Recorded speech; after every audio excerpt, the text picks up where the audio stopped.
नमस्कार दोस्तों, रात तक बिहार में आप सभी दोस्तों का स्वागत है। अभी हम वैशाली जिले के लालगंज प्रखंड क्षेत्र के ये रसूलपुर गांव है।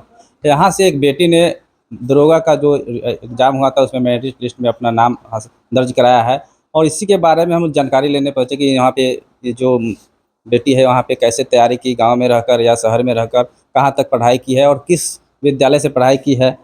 तो कैसे यहाँ का प्रारंभिक शिक्षा जो थी कहाँ से की आपने?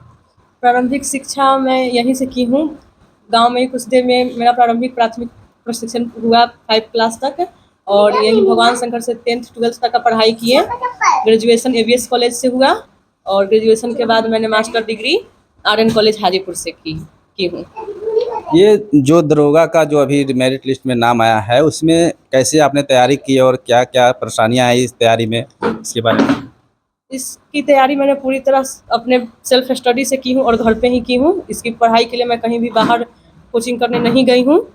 जो भी मैं यूट्यूब से देखती थी इनके लिए क्या बुक पढ़ना चाहिए और कुछ दोस्तों की सलाह मिलती थी कि हाँ इनके लिए ये बुक अच्छी होती है, मैं वो बुक खरीदती थी और वो सारी बुक को पढ़कर मैं इस एग्ज़ाम की तैयारी करके और इस एग्ज़ाम को निकाली हूँ।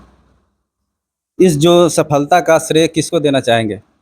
इस सफलता का श्रेय हम अपने माता पिता, गुरुजन और सभी दोस्त को देना चाहेंगे कि माता पिता हमको यहाँ तक पढ़ने का मौका दिए और यहाँ तक पहुँचाएं, क्योंकि आजकल समाज में बेटियों को पढ़ने का मौका उतना नहीं मिलता है जितना हमको यहाँ पे मिल गया मौका। और जो भी गुरुजन जो मुझे अच्छी शिक्षा दिए, अच्छा राह बताएं कि हाँ तुम इस काबिल हो, तुमको इस कंपटीशन की पढ़ाई करनी चाहिए, तुम एक दिन कंपटीशन में जरूर सक्सेस होगी। मुझे जब शुरुआती में पढ़ाई करना स्टार्ट की थी तो मुझे नहीं पता था कि मैं सक्सेस करूँगी कि नहीं करूँगी। लगता था कि कंपटीशन की तैयारी आसपास में बहुत लोग करते हैं तो मुझे लगता था कि सभी तो तैयारी करते हैं, कहाँ किसी का जॉब होता है, सरकारी जॉब लेना बहुत मुश्किल है। कहने वाले तो इतना कह देते थे कि सरकारी जॉब मिलना मतलब भगवान के मिलने के बराबर है। तो मतलब इतना करके इतना डरा देते थे कि मतलब सरकारी जॉब होता नहीं है। तो मतलब बहुत डर लगता था। फिर भी जो मेरे गुरुजन थे जहाँ मैं कंपटीशन क्लास की तो बोलते थे कि नहीं तुम्हारे में ये एबिलिटी है, तुम करो पढ़ाई।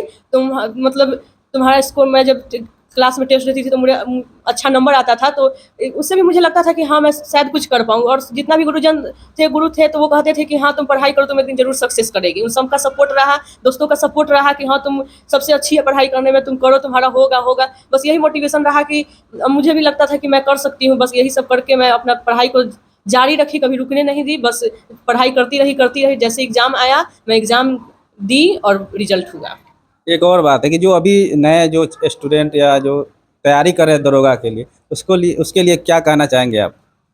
मैं यही कहना चाहूँगी कि आप अगर एक बार में असफल हो गए, या मेरा पहला प्रयास था, मैं पहले प्रयास में सफल हुई, क्योंकि मेरा स्टडी ये भले ही मेरा पहले ग्रेजुएशन के बाद मेरा पहला अटेम्प्ट हो, लेकिन मैं इसके लिए तैयारी कुछ ही दिन से की। लेकिन उनको प्रेरणा के तौर पर क्या कहना चाहेंगे कि वो किस तरह से तैयारी करे या नहीं करे?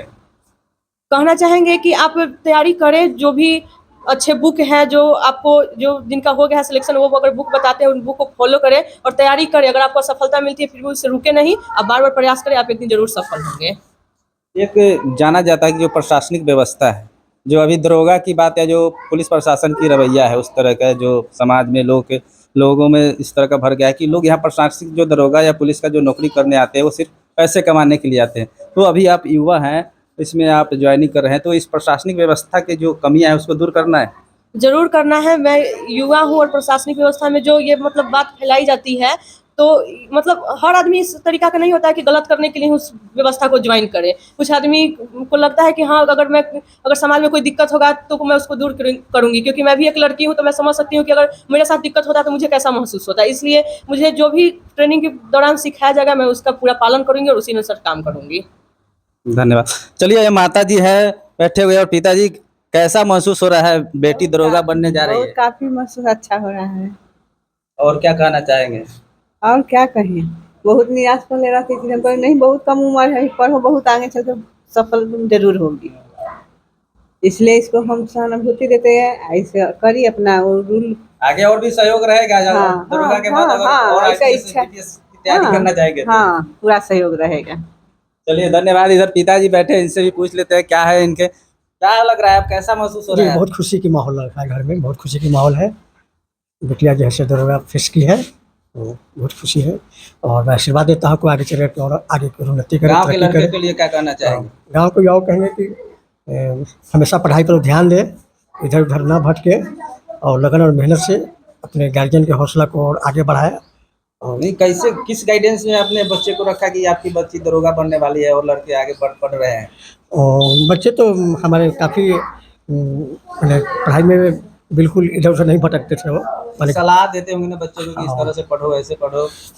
हाँ नहीं, बच्चे लोग खुद हमारे अनुभवी हैं। गुरुजन इनको बहुत ही अच्छे अच्छे मिले हैं। कृष्णा सर हुए, महेश सर हुए। माने गुरुओं का सबसे बड़ा योगदान है कि बच्चे को गाइडेंस किए कि इस तरीके से पढ़ो। जी हाँ, गुरु जी लोग का बहुत बड़ा सहयोग है। महेश सर हुए और कृष्णा सर हो गए और भानु सर हो गए। इन लोग का बहुत बड़ा गाइडलाइन से बच्ची चली है, इस कारण इसका दरोगा फेस हुआ है। नाम बता दीजिए। और मेरा नाम रविंद्र पांडे हुआ, सदुल्लापुर पंचायत, रसूलपुर ग्राम, वार्ड नंबर 11, और मैं LIC के एडवाइजर हूँ। हाजीपुर ब्रांच से काम करता हूँ। चलिए, धन्यवाद। यहाँ अभी तक मुझे पता चला है 2 लालगंज क्षेत्र में 2 सिर्फ दरोगा का जो मेरिट लिस्ट आया उसमें नाम आया है। एक लड़की है और एक लड़का है जो लालगंज ही प्रखंड का पड़ता है। सिर्फ यही 2 नाम अभी तक आया है और आगे खबर में बने रहिएगा। जैसे भी और जानकारी होती है हम आपको दिखाते रहेंगे। धन्यवाद।